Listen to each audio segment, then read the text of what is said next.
වශයෙන්ම ඉතින් මේ මත්ද්‍රව්‍ය කිව්වහම වර්ගීකරණය වෙනවා විශාල විදියට. නමුත් ඔය ඔක්කොම එකතු කරලා මෙහෙම මිරිකලා ඩොට් එකක් වගේ පල්ලෙහාට දැම්මොත් ඔය ඔක්කොගෙම එන්නේ අපිව එපා කරන සමාජයට නීරස ඇටසැකිලි වැනි අප්‍රසන්න අවසානයේ ඉච්ඡාබංගත්වයට පත් වෙන මිනිස්සෙගේ තත්ත්වයට එන්නේ. ඉච්ඡාබංගත්වයට පත් වෙනවා කියන්නේ ඊළඟ අවස්ථාවේ තියෙන්නේ සීදීවහානි කර ගැනීම. ඉතින්ට පච්චට ගොයක ඉන්නවා. මගේ ඇස්පන අපිටම මගේ යාළුවෝ මං උදේ නැගිටිනකොට එයා ඉන්නවා එල්ලිලා. හරි දුකයිසේ වගේ බොහොම සංවේදී අවස්ථා තියෙනවා ජීවිතේ.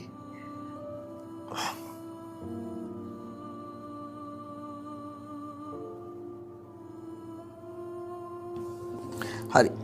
මොන්නේ?